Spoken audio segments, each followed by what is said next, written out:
Alors, bienvenue à cette conférence midi intitulée Le matériel audiovisuel en sciences sociales, les 3 versions sérielles de Scenes from a Marriage pour mieux comprendre les représentations de l'intimité. Donc, pour l'occasion aujourd'hui, on reçoit 3 conférencières. On commence au bout de la table par Lamia Djemoui, qui est membre étudiante au partenariat Famille en mouvance, qui mène présentement un doctorat en sociologie à l'UQAM sous la direction de Chiara Piazetti, que je vous présenterai dans un instant.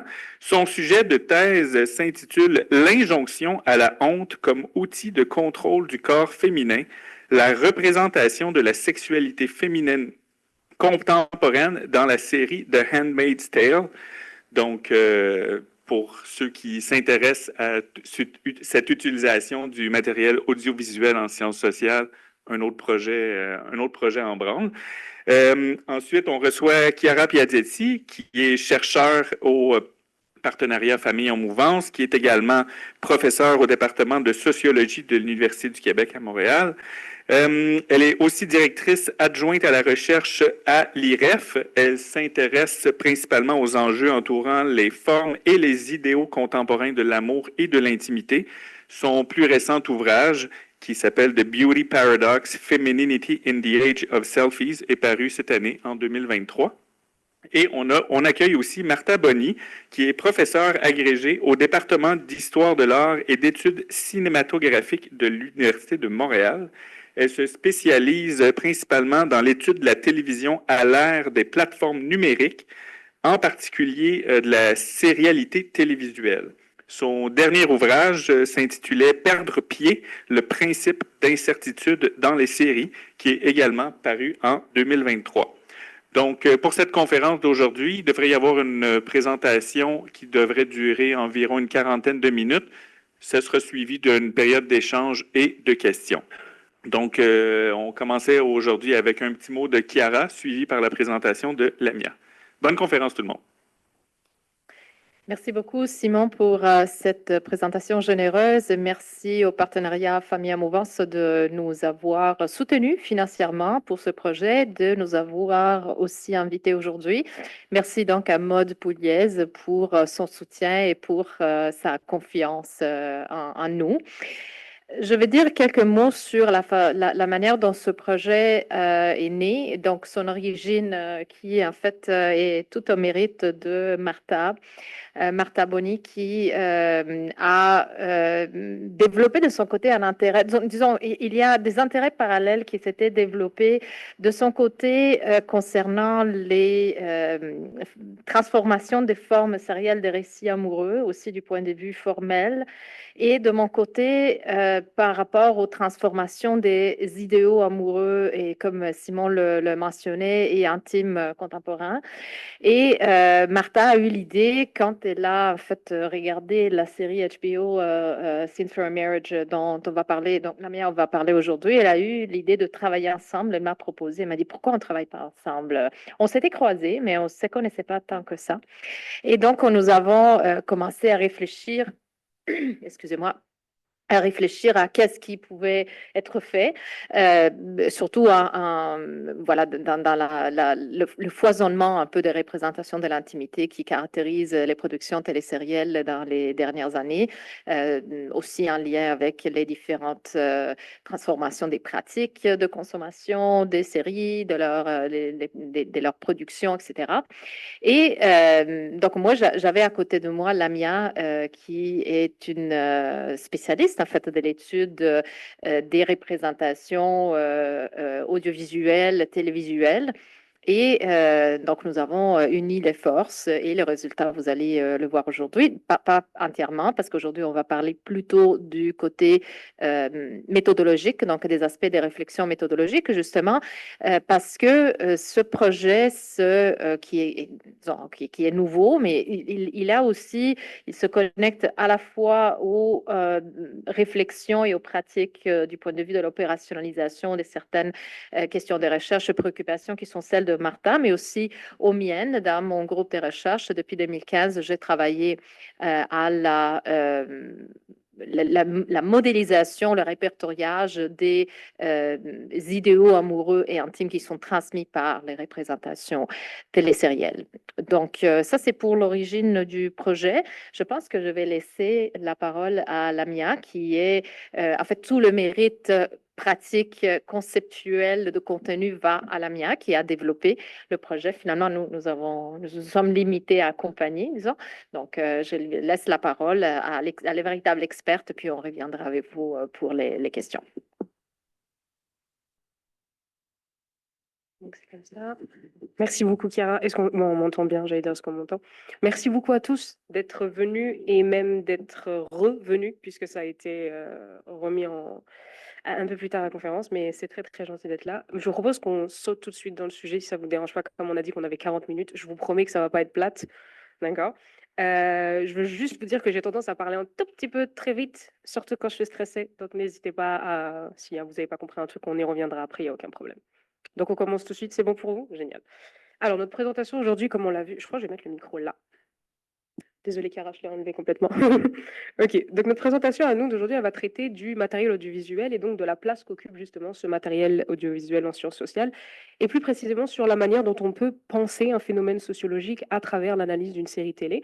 Pour discuter de ce sujet, comme on vient de le présenter, on s'est basé sur notre présentation qui a été créée par Martha Boni, Chiara Piedesi, et dont j'ai participé bien sûr, qui traite sur les pratiques de l'intime et leur représentation à partir de l'analyse sérielle des 3 versions de Scenes from a Marriage, que bien évidemment je vais vous présenter plus en détail tout à l'heure. Est-ce que je suis bien au niveau du micro comme ça? Ou c'est bon? Ok, good. Ok, on commence. Notre plan va consister tout d'abord à faire une brève introduction des caractéristiques qui forgent donc les séries télé. En d'autres termes, qu'est-ce qui fait d'une série télé un matériau ou un outil de prédilection justement à l'étude d'un phénomène sociologique? Ensuite, on va présenter les spécificités de l'étude de Scenes from a Marriage. En gros, on passera à notre point méthodo ici et on va voir comment on a créé notre corpus sériel et quel outil sémiologique on a utilisé. Et pour finir, on va voir les résultats justement de notre étude. Et on va discuter de la manière dont on a justement analysé la problématique. Juste un petit point, la plupart des outils sémiologiques que j'ai développés ici traitent des séries américaines plus qu'autre chose. Donc je voulais juste vous le mettre au courant au cas où vous allez me dire « ouais, mais c'est pas comme ça dans les séries françaises » ou « ouais, mais c'est ça ». Ok, on commence tout de suite. Alors, pourquoi les séries télé? En fait, parce qu'elles représentent une institution socioculturelle qui est reconnue par les premières réflexions sociologiques, justement, américaines et européennes sur les études culturelles comme possédant une influence importante sur 3 grandes choses, les transformations sociales, les idées et les actions des individus. Elle propose aussi une forme de socialisation douce, justement, qui permet à un public de parfaire son expérience du monde grâce justement à ces objets rassurants qui, du fait de leur variation épisodique, offrent un espace familier, même si distant, pour justement reconstruire ou pour permettre au public de construire et reconstruire sa compréhension et sa perception de la réalité. Les séries, c'est aussi des vecteurs de stéréotypes qui fonctionnent comme un lieu d'apprentissage des valeurs sociales. Comment est-ce qu'elles font ça? En fait, elles le font en construisant et en maintenant une culture commune, généralement via ce que la sociologue des médias Divina Frommex a appelé les core values ou les valeurs cibles américaines, qui sont donc des outils d'éducation à la culture américaine et qu'on retrouve dans la narration sérielle et le plus souvent incarnés par les héros et héroïnes. On voit ici que ça représente les valeurs d'individualisme, d'éthique du travail, et la valeur de dissent ou de dissidence en français. Je vous les explique très rapidement comme ça, mais on pourra y revenir pendant la période des questions avec plaisir. Du coup, on comprend que les séries, ça participe à sculpter et modeler une forme de culture commune, justement, en instaurant à travers leur message une réalité privilégiée entre un public le plus souvent hétérogène, puisqu'on ne se ressemble pas et on ne consomme pas de la même façon, et une réalité sociale donnée. Cette même réalité sociale qui va venir à son tour elle-même façonner justement les séries ou cet outil de la culture populaire en modifiant leurs aspects ou leur contenu au gré des transformations socio-politico-culturelles, comme on voit ici, que ce soit les guerres, les mouvements de droits civiques, le mouvement MeToo, la pandémie, etc.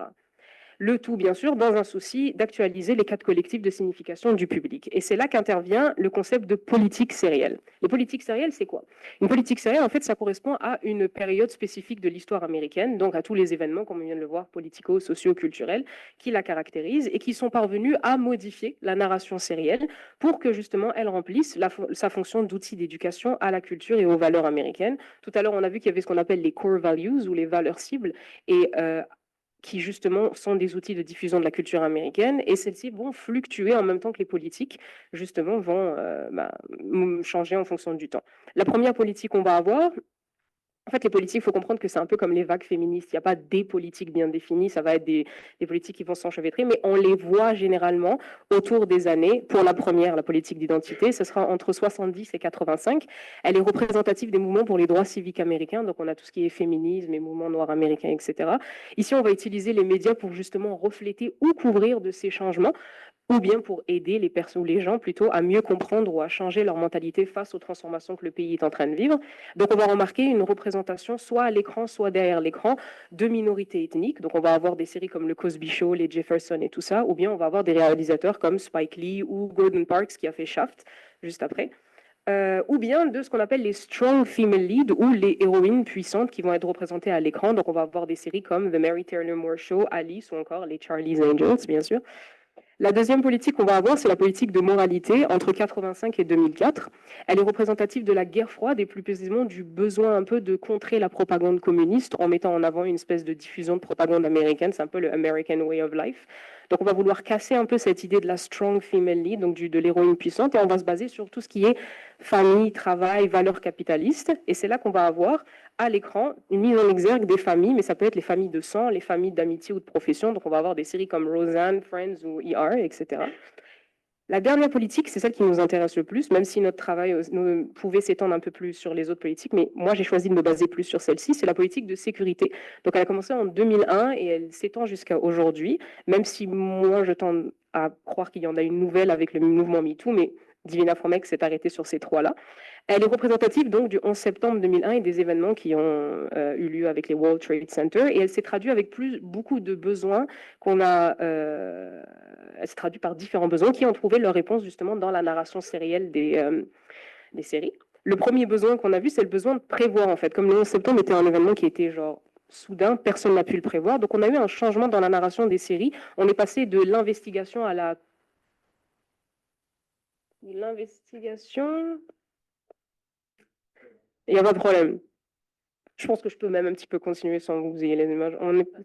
Ouais, c'est ça. On est passé... Ah, celui-ci fonctionne? Ah, génial, ok. Bah, au pire, on regardera par là. Donc, on est passé un peu de cette idée d'investigation à la Colombo, et en 2001, on est passé à ce qu'on appelle la détection. Parce que la catastrophe similaire, justement, en septembre, n'a pas été prévue. Donc, on se retrouve avec des séries comme Lie to Me ou Doctor House, qui vont essayer de détecter justement ce qu'on appelle ces nouveaux terroristes, qui sont les germes et donc les crimes. Et c'est des héros qui, sans avoir vraiment de super pouvoirs à la Avengers, ils vont avoir une capacité justement à prévoir ces crimes et ces maladies justement avant qu'ils sévissent. Est-ce qu'on est cool ici? Ouais, bon, je peux continuer là. Le deuxième besoin qu'on va avoir, c'est le besoin de closure ou le besoin de faire son deuil. Encore une fois, les attaques sont super soudaines, celle du 11 septembre. On n'a pas eu le temps de dire au revoir aux victimes, c'était très douloureux. Donc du coup, ça va se répercuter à l'écran avec une représentation multiple des séries qui vont traiter de l'au-delà. Donc on va avoir des médiums, des ghost whisperers, des cold cases, etc., dans lesquels on va avoir des héroïnes qui vont utiliser leurs dons pour justement faire passer des messages ou venger des spirites. Et là, on remarque, une petite parenthèse, que les hommes, eux, détectent, et les femmes, elles, ont des capacités. Sujet de mon mémoire de Master 2, si ça vous intéresse. Le troisième besoin dont on va avoir, c'est que vu qu'on a une attaque terroriste, donc on va assister à une espèce de retour de la masculinité en avant de la scène, avec des portraits de héros qui vont être généralement humanisés, fragilisés. Ce ne sera plus un peu les héros à la Terminator ou... Rambo, on va avoir des héros qui vont être blessés. On va avoir des héros qui sont humanisés, fragilisés, et même des héros qui sont blessés, donc soit physiquement, donc Dr House, ou des héros qui sont blessés psychologiquement. Si on prend par exemple Gibbs dans NCIS qui perd sa fille et sa femme quand il est en mission pour le Navy, on a Criminal Minds qui perd sa femme aussi par un tueur en série, on a Walking Dead qui perd aussi sa femme. C'est souvent les femmes qui meurent quand on se rend compte, parce que forcément, on est toujours des side chicks dans les films, mais c'est ça. Du coup, qu'est-ce qu'on comprend, c'est que bien que fictionnel, ces objets en fait culturels universels, ils révèlent également du réel et ils y participent. Du coup, comme ces séries représentent un mode spécifique de l'expérience sociale qui procure des bénéfices symboliques au public, comme par exemple le plaisir, et comme aussi elles constituent un corpus de référence qui intègre un regard et des représentations tout à fait actuelles des enjeux sociétaux, on peut dire que les séries sont l'environnement parfait à l'étude d'un phénomène sociologique et à la théorisation des manifestations sociales. Mais vous allez me dire, comment pense-t-on à un phénomène sociologique à l'écran? Vous allez me demander quelle démarche sociologique on doit préconiser. Comment est-ce qu'on analyse une série télé? Est-ce qu'elle s'analyse toutes de la même façon? En quoi consiste le concept de codage? Je vais arrêter les questions là.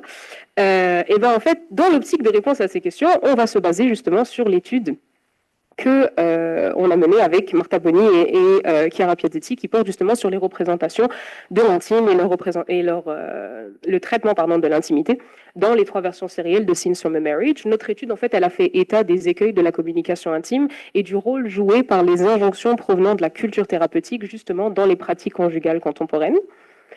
Ces injonctions, elles se présentent sous la forme des solutions qui ont été prescrites au problème de l'analphabétisme émotionnel et de l'incommunicabilité amoureuse, et elles comportent des ambiguïtés ou des tensions que nous, on a relevées comme notre ligne directrice, justement, du travail de recherche. Je vous les présente très rapidement comme ça, mais vous allez les retrouver au niveau des résultats sans problème. On va discuter vite fait de notre matériel. En fait, il consiste dans un corpus sériel qui regroupe les 3 versions sérielles de Scenes from a Marriage. Donc, on a la version de 73 de Ingmar Bergman avec Liv Ullmann et Erland Josephson. On a la version de 2021 de Haggai Levy avec Jessica Chastain et Oscar Isaac. Et la saison 3 de Master of None de Aziz Ansari et Lena White qui s'appelle Moments in Love. Les séries, même si elles illustrent le même arc narratif, puisqu'on peut dire qu'il s'agit un peu de remake, elles vont jouer, rejouer, voire un peu transcender justement les configurations de l'intime lorsqu'elles vont mettre en scène 3 couples différents. Très rapidement, on va avoir le couple un peu traditionnel, suédois, où on a tous les 2 carriéristes, ça fait 10 ans qu'ils sont ensemble, ils ont 2 enfants, mais c'est Marianne et Joanne, et c'est Marianne qui sera la principale pourvoyeuse de soins. On a le couple américain assez moderne de 10 ans, parents d'une seule fille, Mira et John. Ici, les rôles sont inversés, où c'est Mira qui sera le principal soutien de famille et John le principal pourvoyeur de soins, même s'il a un travail. Et le dernier, on a un couple de même sexe ou un couple queer, tous 2 carriéristes et sans enfants, Alicia et Denise. Et ici, la narration sérielle entière tourne autour de justement les tentatives et les échecs d'Alicia de devenir maman.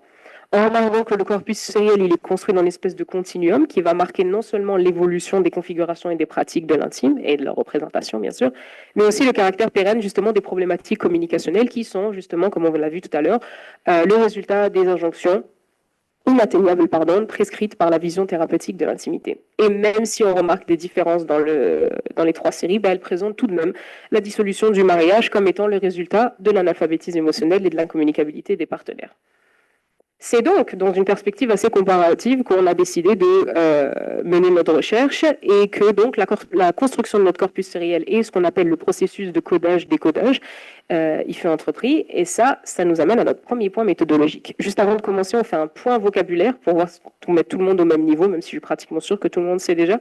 Un univers sériel, en fait, c'est l'ensemble des épisodes d'une série. Donc si on a 4 saisons, 10 épisodes par saison, ça fait 40. J'ai fait le calcul maintenant. On a le corpus qui désigne justement un morceau de cet univers sériel. Généralement, ça constitue, on va dire, entre 10 à 15% de l'univers sériel, mais ça, c'est entre vous et la manière dont vous voulez définir ça. Et on a un échantillon qui est justement une scène ou une séquence de ce corpus. Donc, on voit que c'est une espèce de poupée russe. La construction d'un corpus, c'est quoi? C'est une démarche scientifique qui se base justement sur la réflexion personnelle du chercheur et sur leur expérience sérielle individuelle, qui désigne justement notre évolution à tous et à toutes dans une certaine culture sérielle. Elle consiste en une fragmentation de l'univers sériel selon une problématique donnée. Elle peut se faire de 2 façons. Comme on voit ici, on a la manière exhaustive qui est une manière non ciblée, c'est-à-dire qu'on visionne de manière non ciblée là où les séries. Et à partir de là, on va faire un choix aléatoire d'épisodes à effectuer. Et le but ici, ou la finalité analytique, ce serait l'affirmation ou l'information d'une problématique donnée. Et on a la manière représentative, elle est ciblée. Donc on a visionnage, choix des épisodes et des séquences qui est ciblée par rapport à une problématique. Et la finalité ici, c'est plus la discussion d'un échantillon. Donc on peut avoir la comparaison de séquences, le recoupement de similarités ou bien la construction de typologie. Je peux vous donner plus tard un exemple très bien fait, si vous voulez, pendant la période des questions, pour essayer d'étayer ça.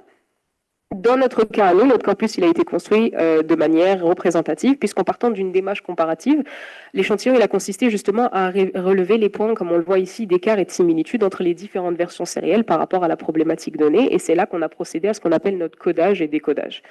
Coder une série, c'est quoi? En fait, coder une série, c'est faire se rencontrer ce qu'on appelle l'intentionnalité du récit et l'interprétation des chercheurs. Et ça repose sur l'usage de plusieurs outils sémiologiques différents qui vont orienter la réflexion. Dans notre cas, on s'est basé sur plusieurs outils sémiologiques, mais je dirais que les plus importants, entre de très grandes guillemets, ça a été la grille d'interprétation sémiologique et les cadres d'interprétation des séries ancrés dans la politique de sécurité, tous 2 qui viennent de Divina From X. La grille d'interprétation sémiologique, comme on le voit ici, elle repose sur un continuum et sur les signes d'icônes, d'indices ou d'index et de symboles que la sociologue place sur justement un espèce de continuum entre les concepts de réalité et d'abstrait. Encore une fois, je vous en donne un exemple très basique, mais on pourra en revenir pendant la période des questions.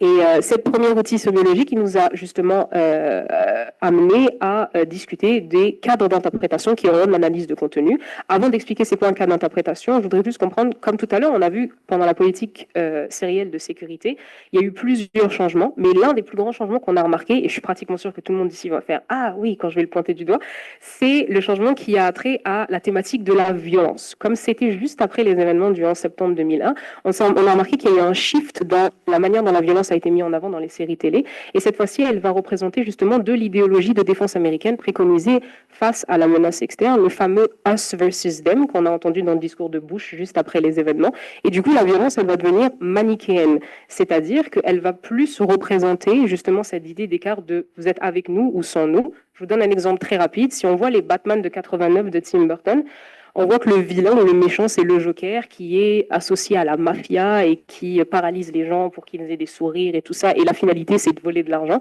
On shift aux trilogie des Dark Knight de Christopher Nolan. On voit que c'est après le 11 septembre.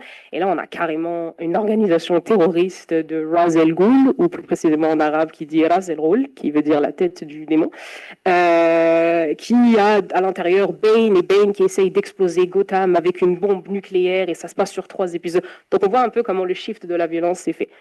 Pourquoi est-ce que je vous précise ça? Parce que juste après, on assiste justement à l'émergence de cadres d'interprétation qui, dans la narration sérielle des médias contemporains, ils vont nous servir de guide de lecture analytique carrément des récits sériels et vont faire référence justement à des concepts tout autant dichotomiques, manichéens et équilibrés. Donc on a le mensonge, la vérité, l'obscurité, la lumière, la souffrance, la plaisir.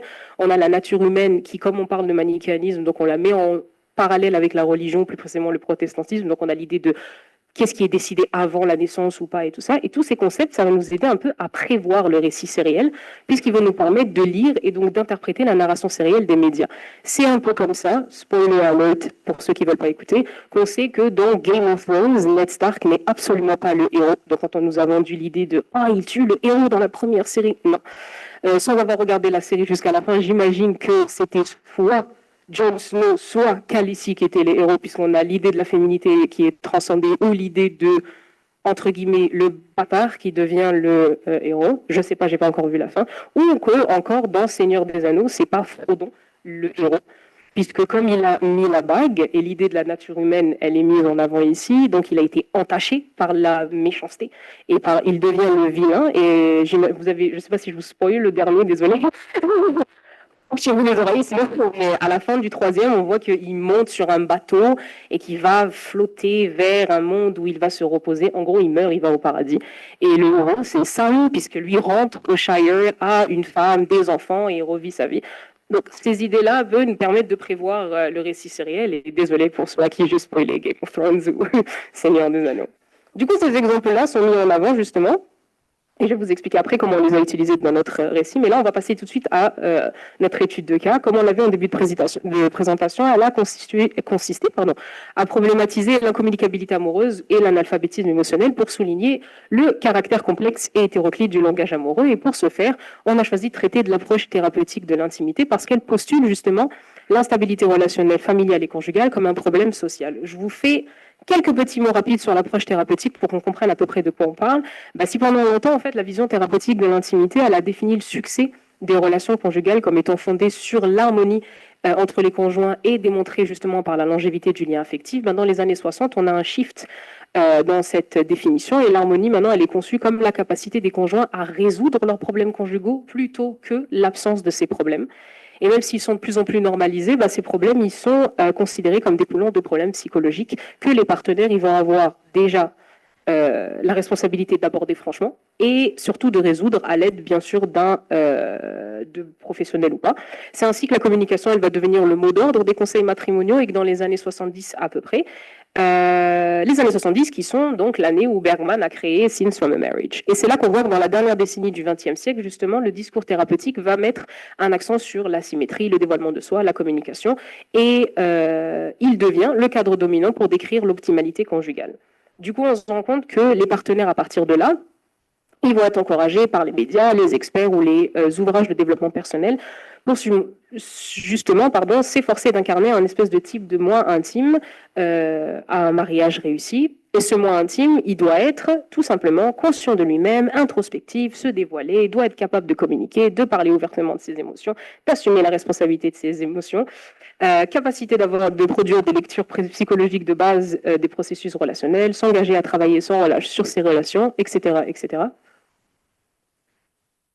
Ok, parce que je pensais que j'étais pas assez proche. C'est ça, donc.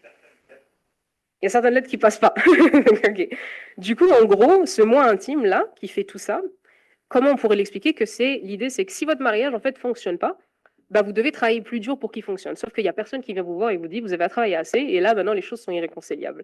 Et c'est là qu'on voit que le cadre normatif qui est créé la discours thérapeutique, il a élevé l'idée de communication authentique et l'idée de dévoilement de soi ou dévoilement du moi intime, au rang d'une obligation morale indispensable justement au travail sur la relation. Ce même discours justement qui va prêcher l'honnêteté et la transparence comme panacée pour la résolution des problèmes relationnels. Tout ça signifie en gros que le sujet individuel narratif, il va devoir être capable et prêt à mettre en mots en discours ses problèmes et ceux de la relation. Ce qui nous fait arriver à nos ambiguïtés de tout à l'heure.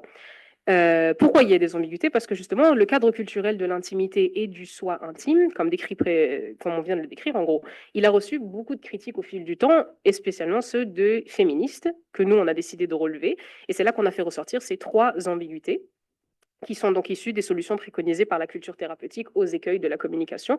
La première ambiguïté qu'on a mis en avant, ça relève l'idée que même s'il contribue à la promotion justement de la symétrie et de l'égalité, le discours thérapeutique, il n'a pas réellement eu d'impact sur la division genrée du travail dans le couple, autant émotionnel que relationnel, puisque dans sa vulgarisation, il tend à reproduire justement les inégalités de genre en identifiant les femmes comme étant naturellement en charge du travail relationnel et de la communication émotionnelle. Donc ça, c'est notre première ambiguïté. Notre deuxième, elle dit que, puisqu'il soutient une conception spécifique de l'optimalité intime et du bonheur qui en découle, en fait, la culture thérapeutique, elle a créé des attentes normatives auxquelles les partenaires, bien sûr, doivent se conformer en termes de compétences communicationnelles, de connaissances émotionnelles de soi ou même d'égalité, pardon. Et ça, en fait, ça tend à omettre l'espèce de diversification des manières de pratiquer l'intime et à classer tout ce qui est non conforme comme un échec relationnel. Finalement, la troisième ambiguïté ou tension explique qu'en imposant justement une obligation morale au dévoilement de soi comme devoir d'authenticité dans l'intimité, la culture thérapeutique, elle tend un petit peu à négliger l'existence d'une variété de stratégies de protection des partenaires qui se basent justement sur le non-dévoilement de soi. Et là, on va commencer avec nos résultats rapidement. La première ambiguïté, elle est illustrée justement dans les séries à travers l'existence pesante de la thématique de la souffrance et de la culpabilité féminine qu'on va remarquer même au niveau de l'esthétique de l'image ou même de la temporalité des séries. Je parle de ça parce qu'il y a un exemple dans la troisième série qui est donc Master of None, où on a un épisode entier qui est dédié à la tentative de Alicia que vous voyez là sur le lit en bas. Sa tentative de fécondation in vitro, je suis pas vraiment bonne avec les micros, c'est une tentative de fécondation in vitro qui plusieurs échecs, je pense à 2 ou 3, et l'épisode est très long et très lourd, on la suit dans chaque étape et de ça. Je pense qu'il dure 1 heure pour des épisodes qui des fois durent 20 minutes. Donc on voit un petit peu que ça pèse justement cette thématique de la souffrance et de la culpabilité, et en plus elle va souligner parfaitement les inégalités de genre au sein de l'intimité. J'ai mis hétérosexuel, mais aussi queer ou dans le couple de même sexe parce que ça joue aussi. Et elle va mettre en exergue quoi? Le fardeau de la condition féminine, puisque les 3 protagonistes féminines, ou du moins celles qui jouent le rôle de l'épouse, à l'écran, elles vont être confrontées à divers défis émotionnels qu'elles vont surmonter, bien évidemment, toutes seules. Et ici, on parle d'avortement, de fausses couches, de tentatives multiples de fécondation in vitro, d'enfants mort-nés, etc. Du coup, si on prend un exemple aussi dans Scenes from a Marriage, je vais l'appeler le 2, celui de Agaï Levy, bien sûr, Mira, qui est la jeune femme qui est au-dessus, on lui demande de donner une définition justement de pour vous, c'est quoi le mariage? Et elle répond qu'on réalise peu à peu que tout peut vous blesser. Ou you gradually realize that anything can hurt you. C'est sa définition qu'elle donne du mariage. Donc là, on voit un peu que cette idée de souffrance, elle est vraiment mise en avant dans les séries. Non, ok, super. Du coup, en étant seule en charge du travail émotionnel du couple, elles sont prises justement dans une double contrainte normative ou encore dans une dissonance émotionnelle qui va exiger d'elles la suppression de jeux émotionnels négatifs et la présentation d'émotions positives. Pardon. En d'autres termes, en plus d'être en charge pour elles et pour leurs partenaires de comprendre les émotions, les mettre en mots et les exprimer, il faut qu'elles fassent attention justement de cacher leurs émotions négatives dans le processus qui va être extrêmement préjudiciable à leur bien-être. Notre deuxième ambiguïté, elle va caractériser justement l'impact de la thérapeutique sur l'intimité conjugale et elle va concerner ce qu'on avait mis en avant tout à l'heure comme étant les sources de l'échec du mariage dans les 3 séries, soit l'incommunicabilité amoureuse et l'analphabétisme émotionnel.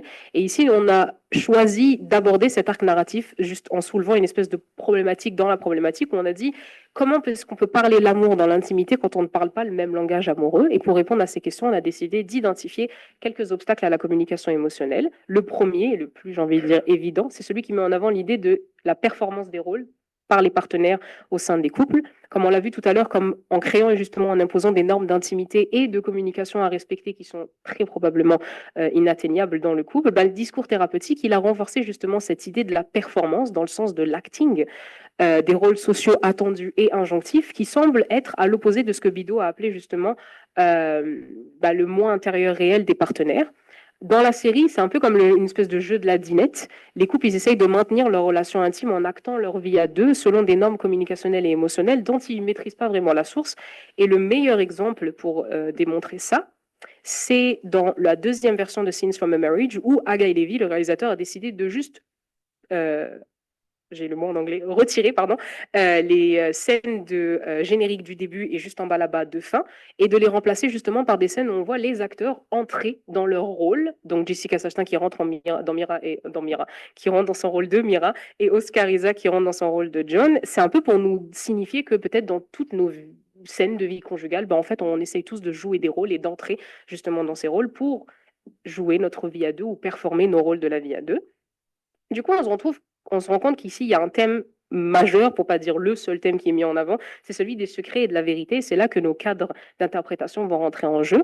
On se rend compte que nos partenaires ici vont avoir recours à mensonges, ruses, omissions, tous ces concepts qu'on fait rentrer dans le terme de secret, pour essayer de maintenir justement une routine de vie équilibrée qui correspond aux critères de performance qui leur sont imposés, auxquels ils aspirent. Mais cette vie équilibrée, sans jamais vraiment tout à fait correspondre à leur véritable personnalité, ou du moins à ce que eux ressentent comme étant authentique. Cette authenticité qui va trouver justement un espace d'expression à 2 moments, soit quand ils vont être seuls, comme vous le voyez ici, soit quand justement leur mariage va être dissolu et les attentes performatives révoluent. Et c'est seulement là qu'ils et elles vont être capables de faire preuve d'honnêteté, cette espèce de concept très difficile à avoir dans Scenes from a Marriage. Je vous explique très rapidement pourquoi j'ai mis un parallèle entre ces 2 scènes. Là, on a l'épisode numéro 2, donc on vient juste de vivre la fausse couche de Alicia. On voit direct que scène 1, scène 2, les partenaires se donnent dos. Denise se cache dans sa voiture pour manger un hamburger parce qu'il ne faut pas qu'elle le montre à sa partenaire qu'elle mange de la junk food. La scène qui suit, on voit Alicia qui mange quelque chose de plutôt healthy et qui lui demande si elle a faim. L'autre répond non, sans lui expliquer ce qu'elle a fait avant. Et là, la scène qui suit, ça va être dissolution du couple. Chacun part de son côté et entretient une espèce de relation adultère avec quelqu'un d'autre. Et c'est le début de la dissolution du couple. Épisode final, dernière scène, le couple est divorcé, remarié de leur côté, parents de leur côté et entretiennent une relation adultère entre elles. Et là, on voit carrément qu'elle rigole du fait que « Ah, je suis trop contente que tu n'aies plus besoin de te cacher pour manger devant moi. » Et l'autre répond « J'ai plus besoin de me cacher parce qu'on n'est plus mariés. » Donc on a cette idée que quand la dissolution des liens est faite, on n'a plus besoin de se cacher, on n'a plus besoin de performer des rôles. Du coup, on se rend compte qu'il y a une espèce de tension entre les injonctions et justement la réalité provoquée chez les partenaires, qui provoque chez les partenaires un fort sentiment d'inadéquation dans lequel ils et elles vont vivre de la frustration face à la suppression de leur véritable désir et des émotions qui la caractérisent. Et dans leur effort justement de correspondre à ces attentes, qu'ils perçoivent comme reliées justement au rôle qui leur reviennent, ils et elles vont devenir progressivement incapables d'exister pleinement dans leur couple, ce qui va exacerber leur incapacité à simplement comprendre, exprimer et communiquer leurs sentiments. Et le meilleur exemple, encore une fois, dans Scenes from a Marriage de Bergman, quand on demande à Marianne, donc l'épouse, de donner une définition de l'amour, elle explique que « I wish we weren't forced to play all these roles we don't want to play » ou j'espérais juste qu'on pourrait juste arrêter de jouer tous ces rôles qu'on n'a pas envie de jouer, parce qu'on doit répondre à ces unrealistic emotional demands. Mais parce qu'il y a un mais, ça ne veut pas dire que nos partenaires ne parlent pas l'amour entre eux. Non, parce que comme le dit Poder juste en bas, la communication n'est pas l'élément quintessentiel lorsqu'il s'agit de comprendre les relations de soutien.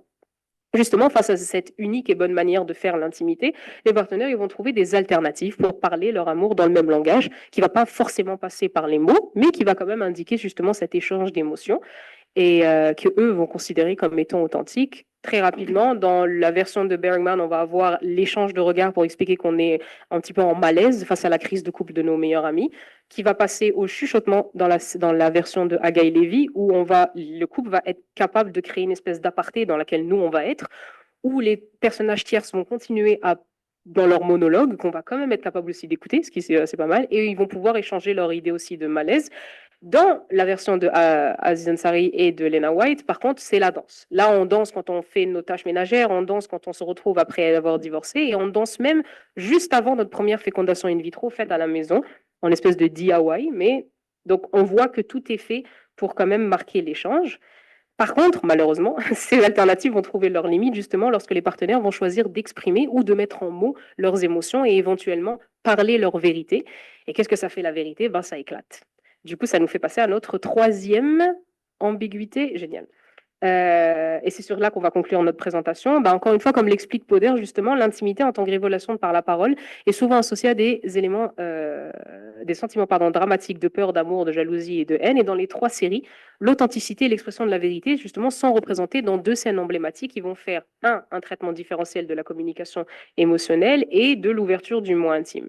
Ces scènes, la première, elle est supportée par une assise thérapeutique. Elle va mettre en avant justement le danger de voir la réflexivité privée du sujet exposé au grand jour. En gros et très rapidement, on est juste avant la scène, juste avant le divorce, on est séparés mais pas divorcés. Et là, on va avoir les partenaires qui ont été trompés, donc ici l'épouse, là-bas le mari, qui, eux, ont commencé une thérapie et leur thérapeute leur a demandé de faire ce qu'on appelle des morning pages ou des journaux intimes dans lesquels ils vont écrire leurs rêves, leurs vérités ou quoi que ce soit. Et là, forcés par leur partenaire, ils vont devoir lire leurs morning pages. Ces partenaires-là adultères qui, eux, n'ayant pas fait de thérapie, n'ont pas de capacité ni à l'introspection ni à l'introjection, et leur jeu de prédilection va être essayer de saboter ce parcours justement de j'écoute la vérité de l'autre, mais j'en suis pas capable. Du coup, ils vont soit s'endormir, soit instiguer une relation sexuelle qui va pas pouvoir avoir lieu, etc. La deuxième scène, elle n'a pas d'assise thérapeutique et elle illustre parfaitement justement. Ok, j'ai eu peur, j'ai cru que ça avait bugué aussi. Elle illustre parfaitement la manière dont le dévoilement de soi, à une étape où la réconciliation n'est pas envisageable justement, peut prendre la forme d'une explosion de la frustration des couples qui, après justement s'être trop conformés et confinés dans des rôles, trouvent une forme de liberté dans l'expression de leur vérité. Ici, on est à la scène de la signature des papiers de divorce, où le bilan de la relation est fait à travers des jugements critiques, des attaques personnelles et finalement de la violence physique. Violence physique qui n'aura lieu bien sûr que dans les couples hétérosexuels, puisque comme on se rend compte à gauche de la scène, on a dans le premier Bergman, le deuxième Lévy, mais on ne voit aucune violence physique justement dans la version queer, donc ou la version de Aziz Ansari. En conclusion, ce qu'on se rend compte, c'est que notre présentation, elle a permis justement de mettre en avant ce caractère complexe de la communication intime, autant dans les couples que dans les séries qu'on a vues. On se rend compte que, comme prescrite par la culture thérapeutique, en fait, la communication, elle peut être à la fois le problème et la solution. Pourquoi? Parce que sans elle, l'échange entre des partenaires qui sont responsabilisés face à leurs compétences émotionnelles, mais qui sont analphabètes émotionnels, elle ne peut pas avoir lieu. Mais c'est grâce à elle que cette instabilité relationnelle devait trouver une solution.